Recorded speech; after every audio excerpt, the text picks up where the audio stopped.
français. Votre passeport, ce n'est pas une annonce que vous nous donnez comme si les Noirs étaient des chiens. Je suis un homme noir libre. Je suis un Africain libre. Je suis un Béninois libre.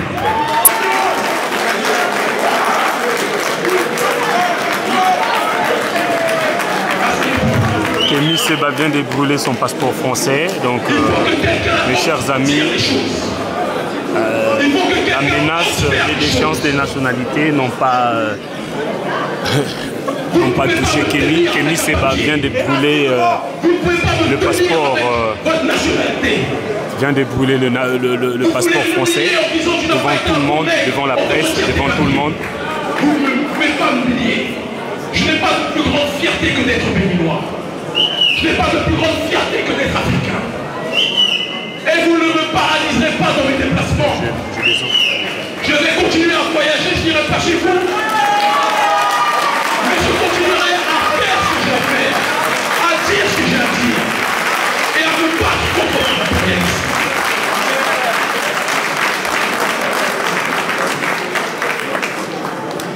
Il y a des millions de Noirs que j'aime qui sont en France. Ceux qui veulent me voir me verront en Afrique. Ceux qui veulent me voir me verront sur Internet. Vous êtes dans votre salon ici. Et vous allez continuer à me voir sur Internet. Mais je suis désolé. On ne peut pas me faire chanter de cette façon. On ne peut pas me dire tu n'as pas été un nègre sage. Tu n'as pas été sage comme Lilian Thuram. Tu n'as pas été sage comme Kylian Mbappé. On va te retirer ta nationalité. Il y a deux types de Noirs. Ceux qui veulent progresser dans la plantation et ceux qui veulent brûler la plantation. Je fais partie de ceux qui veulent brûler la plantation.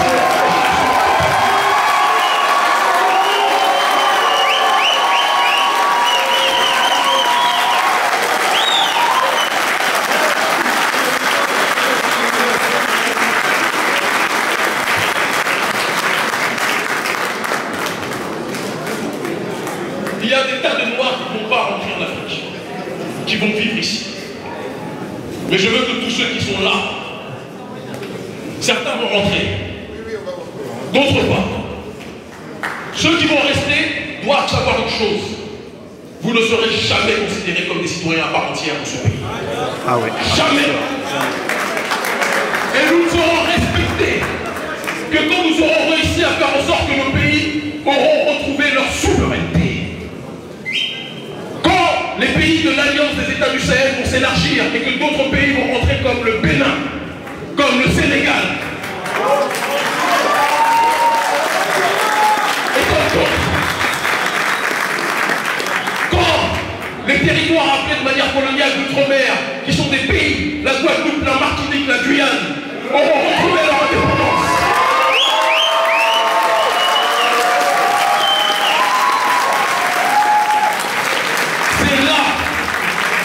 Et uniquement là que vous serez respectés en Occident. Il y a 20 ans, les gens se moquaient des Indiens. Aujourd'hui, les Indiens, c'est une puissance mondiale et une puissance nucléaire. N'est-ce pas? Il y a longtemps, 30 ans, les gens se moquaient des Chinois. Aujourd'hui, la Chine, on dit que c'est les États-Unis, mais la Chine est quasiment la première puissance mondiale. Notre peuple va devenir ce qui se doit être. Et pour ce faire, il doit accepter le prix du sacrifice. Dans le sacrifice, il y a sacré. Dans le sacré, il y a l'aide et l'onction de Dieu. Ce que nous faisons ça pour le Créateur, par amour pour lui. Et nous faisons ça pour honorer nos ancêtres qui sont tombés sous les balles, qui sont tombés sous les toits.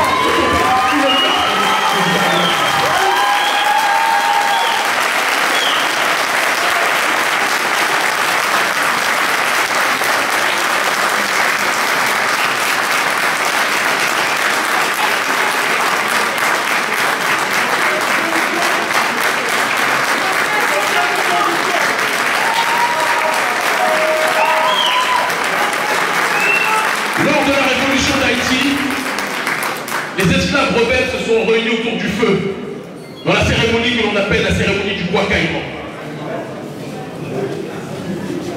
Aujourd'hui, en 2024, nous sommes réunis autour du feu, que symbolise le passeport que l'on nous brandit comme du chantage, en nous rappelant à travers cette démarche que nous ne sommes pas des citoyens comme eux. Et nous faisons le serment au nom de Dieu Tout-Puissant. Et par amour de nos ancêtres méritants, vous ne nous ferez plus jamais chanter avec vos histoires de notre frère.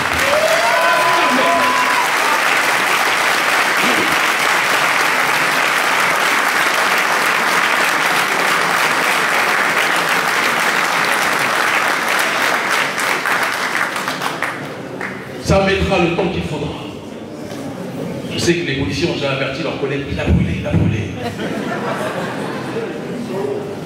Mais votre problème, c'est que vous avez une vision court-termiste, chers policiers. Vous ne voyez pas ce que ce geste signifie. Et même ceux dans cette salle qui ont peur des répercussions ne savent pas ce que ce geste signifie. Je sais très bien ce que je fais. Ça va me faire mal, j'ai grandi ici, je suis né ici, j'ai grandi avec vous ici.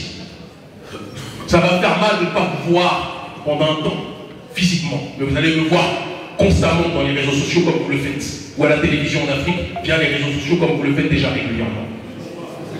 Mais je vous fais le serment que ce n'est pas un adieu. C'est un au revoir, à très vite. Parce que nous allons prendre nos responsabilités. Nos pays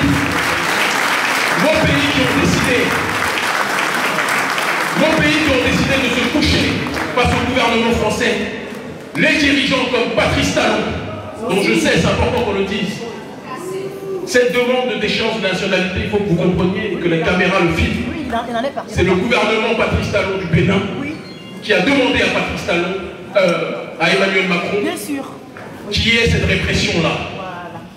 De telle sorte qu'il, parce qu'il pensait qu'en faisant ça, de cette façon, il allait pouvoir augmenter la répression. Parce que quand je vais rentrer au Bénin, son objectif c'est de m'arrêter. Voilà. Pour soi-disant incitation au coup d'État. Oui. Bien sûr, il y a Nous verrons. Au XXIe siècle, il y a garçon. Au XXIe siècle, il y a des hommes africains et des femmes africaines libres. Et leurs menaces ne nous font pas peur. Leurs intimidations ne nous font pas peur. Nous allons aller au bout du chemin. Nous allons prendre nos responsabilités politiques. Nous sommes des leaders citoyens. Nous serons bientôt des leaders institutionnels.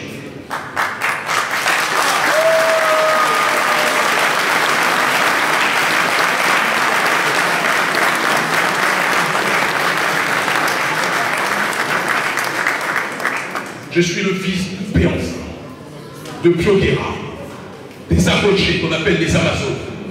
Je suis issu d'un peuple guerrier. Un peuple qui n'accepte pas la soumission, un peuple qui a pu faire des erreurs, comme tous les peuples de l'humanité. Mais lorsqu'il a décidé de résister, personne n'a jamais pu l'arrêter. Je suis un Dahoméen, un Béninois et fier de l'être.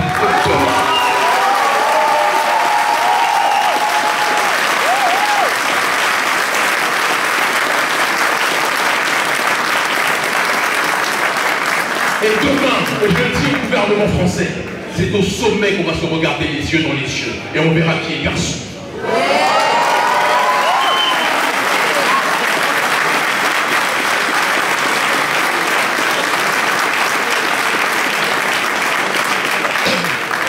N'ayez pas peur. N'ayez pas peur pour moi et n'ayez pas peur pour vous. Parce que le plus grand ennemi de l'homme noir et de la femme noire, ce n'est pas le blanc. Ce n'est pas le gouvernement français. C'est la peur que l'on a installée en nous. Et qui fait qu'on a peur de notre ombre, de telle sorte qu'on est paralysé là où on doit agir. On se retient toujours et après on se demande pourquoi on ne l'a pas fait et on vit avec des regrets. Mon père m'a élevé en me disant si tu fais ça, ça, ça, le gouvernement français va te faire ça, ça, ça. On m'a, quelque part, avec amour, mais enfermé dans un petit carré, en me disant si tu sors de ce carré, tu arriveras ça, ça, ça, ça, ça. J'ai décidé de sortir pour voir ce qu'il y avait. On m'a mis en prison 4 fois. Je ne suis pas mort. On m'a interdit de rentrer dans plusieurs pays. Je ne suis pas mort. Je suis surveillé constamment par la DGSE et la DGSI lorsque je suis ici. Je ne suis pas mort. On crée des campagnes de calomnie en mentant. Rendez-moi dans le record des bêtises.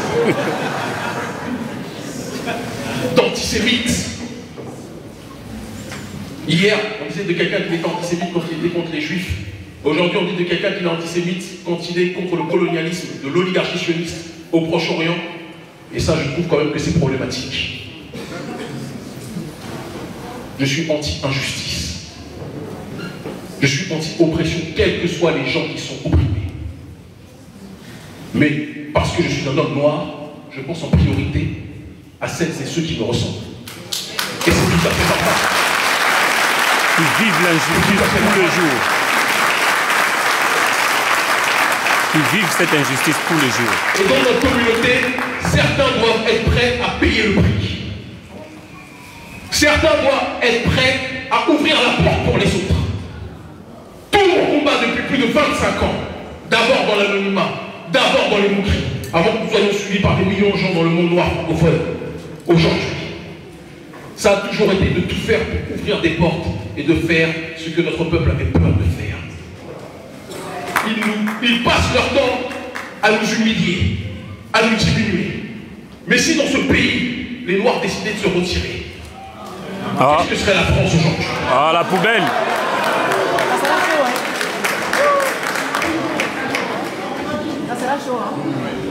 Si les Noirs décidaient, en France, dans les territoires d'outre-mer, ou dans les entreprises françaises en Afrique, de faire la grève, ne serait-ce qu'une semaine, qu'est-ce que serait la France pendant cette semaine? Déclin, déclin.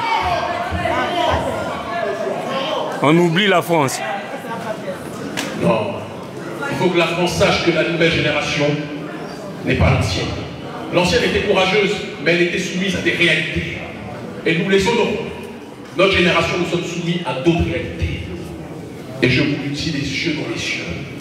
Aucun chantage ne pourra nous empêcher d'accomplir notre mission, de réaliser notre destin, de défendre notre population et de chasser l'influence néocoloniale française et autres sur le continent. Tous les colons, nous leur briserons le colon parce que nous sommes une génération de l'autodétermination que tout le monde entier.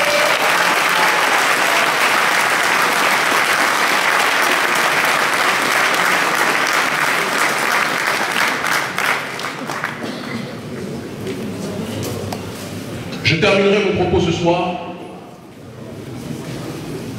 en vous disant que les temps à venir vont être les temps les plus palpitants pour l'histoire de notre peuple. Le gouvernement français a souffert ces derniers mois, jusqu'à faire des rapports, m'accusant de moi, Nathalie Yang, notre ONG Urgence panafricaniste, Franklin Nyapsi et d'autres, d'être des semeurs de haine, de l'hostilité vis-à-vis de ses intérêts. Je veux qu'ils sachent que nous sommes au début. Eux, ils croient que c'est la conclusion. Non. Nous sommes au début de quelque chose. Il y a une nouvelle Afrique qui est en train de naître. Il y a une nouvelle Afrique qui est en train de naître. Et cette Afrique ne va jamais plus mentir quoi que ce soit à qui que ce soit. Nous ne sommes pas Macky Sall qui va aller mentir le blé. Nous ne sommes pas Alassane Dramane Ouattara qui va aller mentir des prêts. Nous ne sommes pas Patrice Talon qui va demander l'aide de la France pour se protéger. Une France qui n'est même pas capable de se... Ou un gouvernement français, les Français ne sont pas responsables, mais un gouvernement français qui n'est même pas capable lui-même de se régler et qui va aller faire le shérif chez nous. C'est terminé cette période-là. C'est la génération des Assimi Goïta.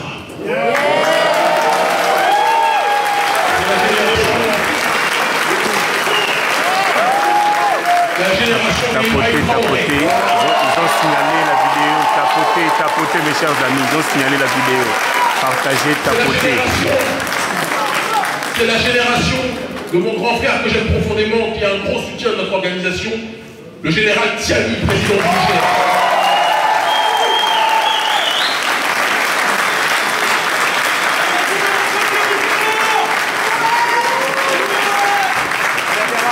C'est la génération de vous toutes et vous tous ici. Qui n'accepteront plus jamais qu'on puisse dire à l'homme noir ou à la femme noire ce qui est bon pour elle ou lui.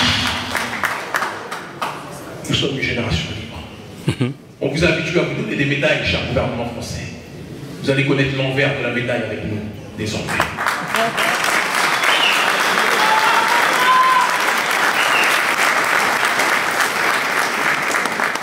Je vais rentrer sur le continent lundi sans me retourner. Peut-être que Stéphane Séjourné et ses shérifs pourront me retenir. On sait qu'ils aiment des corps bien constitués.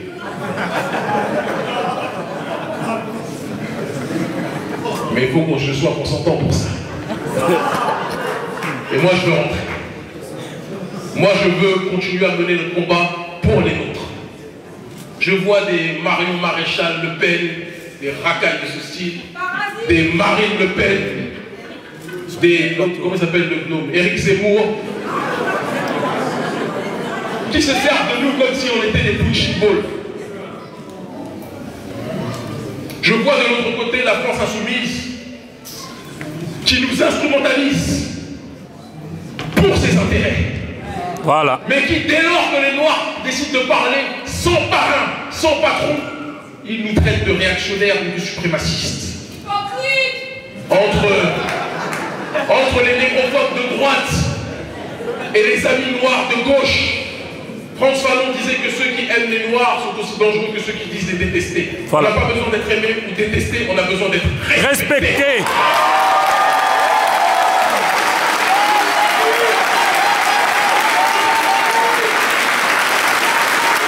Respecté.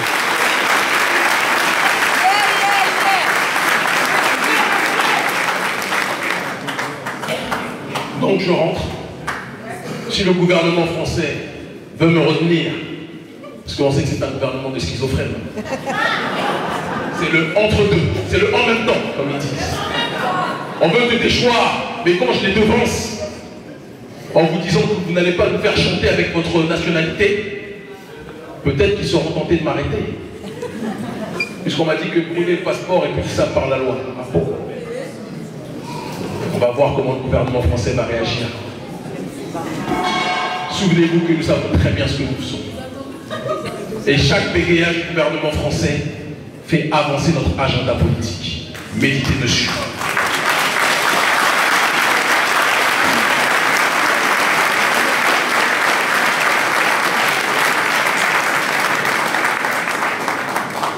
Avant que je prenne la parole, vous avez entendu un certain nombre de producteurs, d'entrepreneurs, pour certains longent le mur.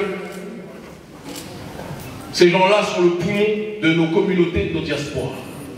Parce que notre communauté passe son temps à consommer à l'extérieur plutôt qu'à l'intérieur. Et si on veut être respecté par les autres, on ne doit pas être une communauté de consommateurs à l'extérieur, mais une communauté qui consolide plus que jamais sa production endogène. On doit soutenir nos entrepreneurs.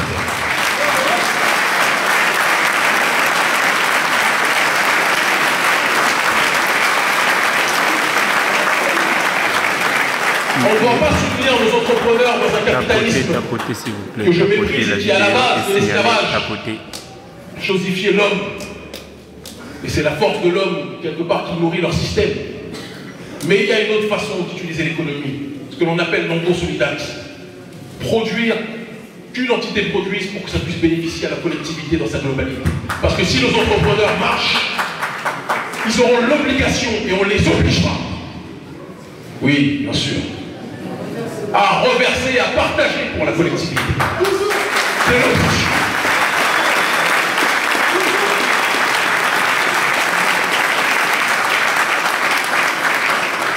Mais nous devons, plutôt que chercher à exister dans un monde qui nous discrimine constamment, nous devons chercher à nous organiser comme les diasporas chinoises, qui ont aussi des défauts, hein, c'est loin d'être des modèles évidemment, mais qui se créent leur propre monde, qui se créent leur propre réseau, qui ont leurs propres entreprises. Et les Chinois consomment d'abord chez eux avant de consommer ailleurs. Les Chinois s'entraident d'abord entre eux avant d'aider les autres. Il faut qu'on soit capable de le faire, et non pas lorsqu'un entrepreneur ou une entrepreneuse sort du lot, on essaye dans notre communauté de l'éteindre en disant pourquoi lui, elle et pas moi. Ouais.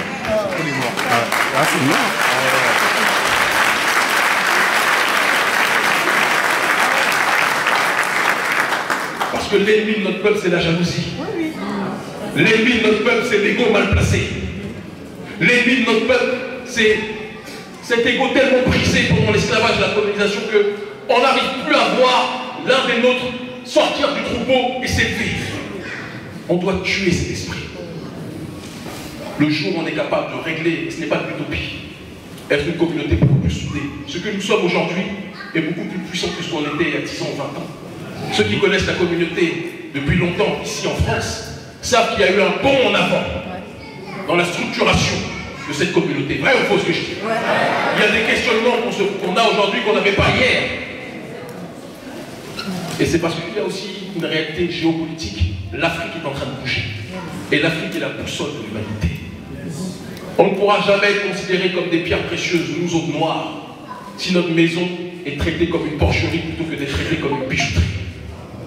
On doit nettoyer nos maisons. On doit faire le nettoyage à la tête de nos États. Et c'est pour ça qu'on a contribué avec d'autres à créer un écosystème favorable pour faire tomber certains dirigeants. Je le dis très clairement. Et nos ennemis le savent.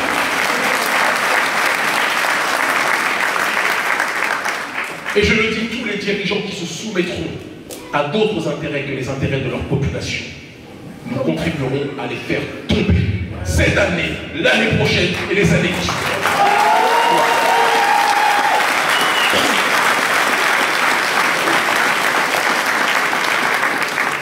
Je terminerai cette conférence en rendant hommage à ceux qui se sont levés et qui nous ont inspirés pour que ce combat puisse être mené. Des gens qui sont morts dans l'incompréhension que l'on célèbre aujourd'hui, mais de leur vivant, ils n'étaient pas compris par leur propre population. Je suis tombé avec ma fille, c'est ma fille qui m'a envoyé ça. J'avais déjà vu ça avant, mais elle me l'a envoyé récemment. La dernière interview de Sankara, qui disait aux journalistes qui se sentaient incompris par son propre peuple. Il était en quasi-déprime. Et qu'il devait pédaler, même si son peuple ne le suivait pas. Il faut qu'on arrête au sein de notre communauté de tuer les leaders, de lutter contre eux quand ils sont vivants et de les célébrer quand ils sont morts. Aimons-nous vivants. Aimons-nous vivants.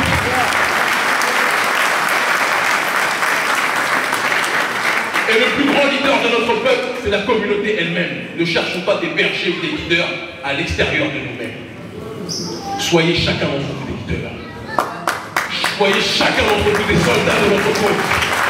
Que vous soyez boulanger, infirmière, avocat, avocate, journaliste, mécanicien, mécanicienne, manutentionnaire, peu importe. Soyez des révolutionnaires dans votre chemin. Si vous pouvez aider vos semblables, aidez-les. Parce que ce n'est pas les autres qui vont faire pour nous ce que nous devons faire pour nous-mêmes. Et que cette diaspora soit une diaspora qui continue à contribuer à faire avancer la révolution panafricaniste au XXIe siècle. Qui aurait cru que les têtes d'affiche du panafricanisme en 2024 seraient des gens nés en France comme moi, ou en Suisse comme Nathalie, ou d'autres, comme Maud, Salomé Tila, ou comme Eric Djouti, que je vous demande d'applaudir fortement, s'il vous plaît.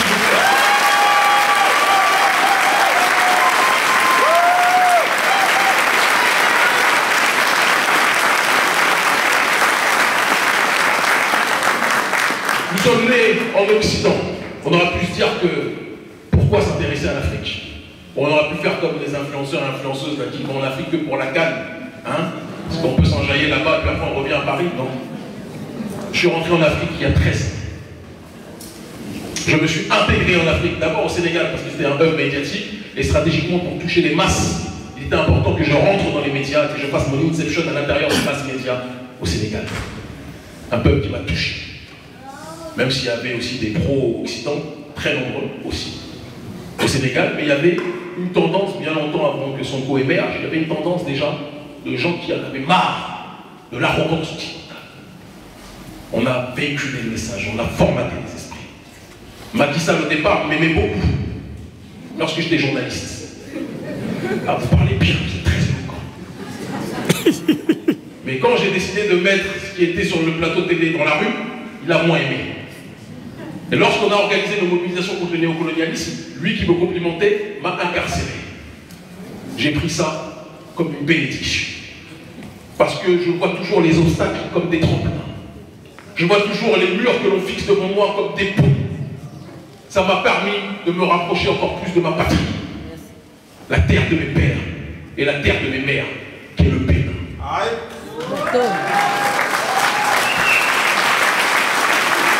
Et je ne suis pas rentré par la petite porte au Bénin.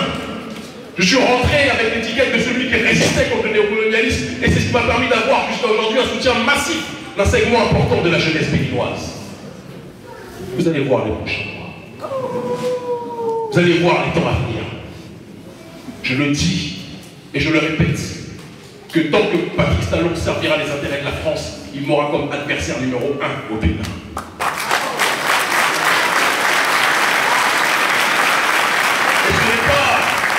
Et ce n'est pas être anti-français que de dire ça. Si les intérêts de la France étaient que le Bénin puisse être souverain et indépendant, j'aurais dit il n'y a pas de problème. Mais si les intérêts de la France, ou plutôt les intérêts de Macron, c'est que le Bénin soit une mini-Côte d'Ivoire en termes de laboratoire du néocolonialisme, nous disons non. Le gouvernement français a contribué à faire assassiner Kadhafi, oui ou non? Oui. Le gouvernement français a déstabilisé la Libye, oui ou non?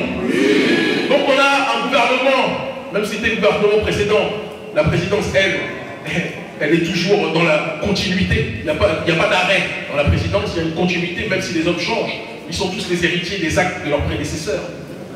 Lorsque la Libye a été déstabilisée et détruite, cela a fait exploser le terrorisme et a déstabilisé le Sahel.